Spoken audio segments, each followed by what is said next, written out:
Hello, hi guys, how are you all? Welcome to Hello World Telugu. మనం HTML course complete చేసుకున్నాం. ఇప్పుడు మనం next level కి వెళ్తున్నాం. అదే CSS. HTML అంటే స్ట్రక్చర్ లాంటిది కదా. మన వెబ్ పేజ్ కి స్కెలిటన్ ఇచ్చే లాంగ్వేజ్. బట్ స్ట్రక్చర్ మాత్రమే ఉంటే సరిపోతుందా? ఒక ప్లేన్ బిల్డింగ్ ని ఇమాజిన్ చేసుకోండి. వాల్స్, డోర్స్ ఉంటాయి, కానీ కలర్స్, డిజైన్స్ లేకపోతే ఎంత బోరింగ్ గా ఉంటుంది కదా. అక్కడే CSS cascading style sheets help చేస్తుంది. CSS తో మనం వెబ్ పేజెస్ కి colours, fonts, layouts, spacing, backgrounds, animations అన్ని యాడ్ చేయగలుగుతాం. సింపుల్ గా చెప్పాలంటే HTML పేజ్ ని బ్యూటిఫుల్, స్టైలిష్ అండ్ యూజర్ ఫ్రెండ్లీగా మార్చుతుంది CSS. ఈ కోర్స్ లో మనం CSS బేసిక్స్ నుంచి అడ్వాన్స్ కాన్సెప్ట్స్ వరకు స్టెప్ బై స్టెప్ గా నేర్చుకుంటాం. Selectors, properties, positioning, flex box, grid, animations ఇంకా చాలా నేర్చుకుంటాం. సో మీరు ఒక బోరింగ్ వెబ్ పేజ్ ని క్రియేటివ్ గా, ఐ క్యాచింగ్ గా మార్చాలనుకుంటే this CSS journey is the key. రెడీయా మరి? Let's start our CSS course. But CSS లోకి జంప్ చేయడానికి ముందు కొన్ని ఇంపార్టెంట్ కంప్యూటర్ బేసిక్స్ మనం తెలుసుకోవాలి. కంప్యూటర్స్ అనేవి చాలా పవర్ఫుల్ మెషిన్స్. ఇవి writing documents, playing games, browsing the internet వంటి వెరైటీ ఆఫ్ టాస్క్స్ పర్ఫామ్ చేస్తాయి. యాజ్ ఎ డెవలపర్ ఒక కంప్యూటర్ యొక్క బేసిక్ ఇన్నర్ వర్కింగ్స్ అర్థం చేసుకోవడం చాలా ఇంపార్టెంట్. కంప్యూటర్ లో the first major component mother board. Mother board లోనే అన్ని మెమరీ మరియు కనెక్టర్స్ ఉంటాయి. ఇవి కంప్యూటర్ రన్ అవ్వడానికి అవసరం. ఇది బేసికల్లీ కంప్యూటర్ కి మెయిన్ సర్క్యూట్ బోర్డ్ లాంటిది. Inside the computer case of the mother board you will find the CPU, central processing unit. CPU అనేది ఒక ప్రాసెసర్. ఇది ఇన్స్ట్రక్షన్స్ ఎగ్జిక్యూట్ చేయడం మరియు క్యాలిక్యులేషన్స్ పర్ఫామ్ చేయడం కోసం రెస్పాన్సిబుల్. దీన్ని మనం బ్రెయిన్ ఆఫ్ ద కంప్యూటర్ అని పిలుస్తాం. The CPU is a small square with a chip. ఇది మదర్బోర్డ్ CPU సాకెట్ లో ఇన్సర్ట్ అవుతుంది. CPU ప్రాసెసర్ స్పీడ్ ని గిగాహెర్ట్జ్ అండ్ మెగాహెర్ట్జ్ లో మెజర్ చేస్తుంది. గిగాహెర్ట్జ్ అంటే 1 బిలియన్ సైకిల్స్ పర్ సెకండ్ మరియు మెగాహెర్ట్జ్ అంటే 1 million cycles per second. Next, computer లో ఉన్న critical component system short term memory. దీన్ని ర్యాండమ్ యాక్సెస్ మెమరీ అని అంటాం. ర్యామ్ అనేది CPU కోసం ఒక టెంపరరీ స్టోరేజ్ లొకేషన్. ఎప్పుడైతే కంప్యూటర్ కి డేటాని క్విక్ గా యాక్సెస్ చేయాలి అనిపిస్తుందో ఇది ర్యామ్ ని యూజ్ చేస్తుంది. మన కంప్యూటర్ లో ఎంత ర్యామ్ ఉంటే అంత ఫాస్ట్ గా రన్ అవుతుంది అండ్ ఎక్కువ ప్రోగ్రామ్స్ రన్ చేయగలుగుతాం. ఇఫ్ యు ఆర్ రన్నింగ్ లో on RAM, me computer slow అవుతుంది అండ్ పర్ఫార్మెన్స్ లో కూడా డిఫరెన్స్ నోటీస్ అవుతుంది. ర్యామ్ అనేది వాలటైల్ మెమరీ, అంటే కంప్యూటర్ ఆఫ్ చేసేసరికి ర్యామ్ లోని డేటా అంతా పోతుంది. అందుకే మనం చేసిన వర్క్ ని కంప్యూటర్ లో సేవ్ చేయడం చాలా ఇంపార్టెంట్. మనం సేవ్ చేసిన ఫైల్స్ హార్డ్వేర్ లో స్టోర్ అవుతాయి. The hard disk drive HDD అనేది పర్మనెంట్ స్టోరేజ్ లొకేషన్. ఇది డేటాని కంప్యూటర్ ఆఫ్ చేసిన తర్వాత కూడా సేవ్ చేసి ఉంచుతుంది. ఇందులో మీ ఫైల్స్ అండ్ సాఫ్ట్వేర్ అన్ని స్టోర్ అవుతాయి. హార్డ్ డ్రైవ్ లో ఒక స్పిన్నింగ్ ప్లేటర్ మరియు ఒక ఆర్మ్ ఉంటుంది. ప్లేటర్ లో డేటా స్టోర్ అవుతుంది అండ్ ఆర్మ్ అనేది ప్లేటర్ పైకి రీడ్ అండ్ రైట్ చేయడానికి యూజ్ అవుతుంది. ఒక ఫాస్టర్ హార్డ్ డ్రైవ్ ఉంటే మీ కంప్యూటర్ ఫాస్ట్ గా బూట్ అవుతుంది అండ్ ప్రోగ్రామ్స్ కూడా ఫాస్ట్ గా రన్ అవుతాయి. ఇంకొక type of data storage solid state drive SSD అనేది నాన్ వోలటైల్ ఫ్లాష్ మెమరీ. ఇది హార్డ్ డ్రైవ్ కి రిప్లేస్మెంట్ గా యూజ్ అవుతుంది.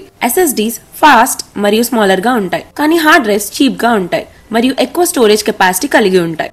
ఇంకొక key component of the computer is power supply unit PSU అనేది వాల్ అవుట్లెట్ నుండి వచ్చే ఎలక్ట్రిసిటీని కంప్యూటర్ యూజ్ చేయగల ఫామ్ లోకి కన్వర్ట్ చేస్తుంది. ఇది పవర్ ని అవుట్లెట్ నుండి మదర్ బోర్డ్, CPU మరియు ఇతర కాంపోనెంట్స్ కి పంపుతుంది. ఇంకొక key component expansion cards.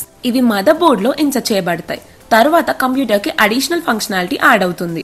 Video card, sound card, network card ఇవన్నీ ఎక్స్పాన్షన్ కార్డ్సే. The video card, also known as graphics processing unit GPU, అనేది కంప్యూటర్ స్క్రీన్ పైన విజువల్స్ రెండర్ చేయడానికి రెస్పాన్సిబుల్. సౌండ్ కార్డ్ అనేది కంప్యూటర్ స్పీకర్స్ పై సౌండ్ ప్లే చేయడానికి responsible. Network card అనేది computer ని ఇంటర్నెట్ కి కనెక్ట్ చేయడానికి రెస్పాన్సిబుల్. ఈవెన్ దో ఇంకా చాలా పార్ట్స్ ఆఫ్ ద కంప్యూటర్స్ ఉన్నాయి. ఇవి కొన్ని బేసిక్ పార్ట్స్. వీటిని మీరిప్పుడు ఫెమిలియరైజ్ అవ్వాలి. ఇప్పటి వరకు మనం కంప్యూటర్ బేసిక్ ఇన్నర్ పార్ట్స్ గురించి తెలుసుకున్నాం. కానీ గైస్, మనం డెవలపర్స్ గా కేవలం కంప్యూటర్ లో పార్ట్స్ ఏంటో తెలుసుకోవడం మాత్రమే కాదు, వాటిని సరైన విధంగా వాడుకోవడం కూడా చాలా important. First, healthy computer usage. మనం ఎక్కువసేపు మౌస్ అండ్ కీబోర్డ్ వాడతాం, కాబట్టి posture, ergonomic devices, short cuts వాడటం చాలా ఇంపార్టెంట్. ఇది లాంగ్ టర్మ్ హెల్త్ ప్రాబ్లమ్స్ నుంచి మనని సేవ్ చేస్తుంది. Next, internet basics. ఇంటర్నెట్ ని మనం డైలీ వాడుతున్నాం, బట్ దాని బ్యాక్ బోన్ ఏంటో తెలుసా? ISPs, internet service providers. వీటికి డిఫరెంట్ లెవెల్స్ ఉంటాయి. Tier 1, tier 2, tier 3. ఇంకా fibre, cable, DSL, satellite, 5G వంటి కనెక్షన్స్ ఉంటాయి. ఇవన్నీ మనకి వెబ్ వరల్డ్ ని కనెక్ట్ చేస్తాయి. Then computer sign in security. మనం కోడింగ్ ప్రాక్టీస్ చేసేటప్పుడు లేదా పర్సనల్ డేటా స్టోర్ చేసినప్పుడు కంప్యూటర్ సేఫ్ ఉండాలి. Strong passwords, 2-factor authentication, finger print లేదా ఫేస్ ID authentication వాడటం మన సెక్యూరిటీని బూస్ట్ చేస్తుంది. ఫైనలీ, యాజ్ డెవలపర్స్ మనం బేసిక్ టూల్స్ ని తెలుసుకోవాలి. Computers, code editors like VS Code, Git for version control, package managers, testing tools, browsers with dev tools. ఇవన్నీ మన ప్రొడక్టివిటీ అండ్ కోడ్ క్వాలిటీని ఇంప్రూవ్ చేస్తాయి. ఇప్పుడు మనం ఇంకొన్ని fundamental computer and web concepts ని చూసేద్దాం. First file management. విండోస్ లో ఫైల్ ఎక్స్ప్లోరర్, మ్యాక్ లో ఫైండర్ ఉంటాయి. వీటితో మనం ఫైల్స్ అండ్ ఫోల్డర్స్ ని ఆర్గనైజ్ చేసుకోవచ్చు. కాపీ, మూవ్, డిలీట్, సర్చ్ మరియు event tags and smart folders వాడుకోవచ్చు. Second, file naming and folder structure. File names clear గా అండ్ మీనింగ్ఫుల్ గా పెట్టాలి. ఎగ్జాంపుల్ aboutus.html అనే పేరు చూస్తేనే దాని పర్పస్ అర్థమవుతుంది కదా. స్పెషల్ క్యారెక్టర్స్ అవాయిడ్ చేయాలి. హైపెన్స్ వాడాలి. ప్రాజెక్ట్స్ లో ఫైల్స్ నీట్ గా ఆర్గనైజ్ చేస్తే లేటర్ మెయింటెనెన్స్ చాలా ఈజీ అవుతుంది. Third, file operations. Create, move, delete. Windows లో new file or folder, Mac లో యాప్స్ ద్వారా ఫైల్ క్రియేట్ చేసే ఫైండర్ లో ఆర్గనైజ్ చేసుకోవచ్చు. ఫైల్స్ ని రీనేమ్ చేయడం, మూవ్ చేయడం, డిలీట్ చేయడం తెలుసుకోవాలి. Fourth, file types. Web development లో mainly HTML, CSS, JS use చేస్తాం. రేర్ గా images, audio or video, fonts, compressed files, documentation files use చేస్తాం. Fifth, browsers. Chrome, Firefox, Safari, edge.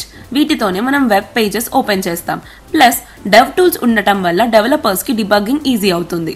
Sixth, difference between browser, website and search engine. Browser అంటే access చేసే tool, website అంటే destination, search engine అంటే discover చేయడానికి platform. Seventh, search engine usage. Boolean operators వాడి మనం exact results filter చేయొచ్చు. So guys, ఇవన్నీ basic కానీ ఎసెన్షియల్ కాన్సెప్ట్స్. ఇవన్నీ క్లియర్ అయ్యాకే మనం కాన్ఫిడెంట్ గా CSS వరల్డ్ లోకి స్టెప్ వేయగలుగుతాం.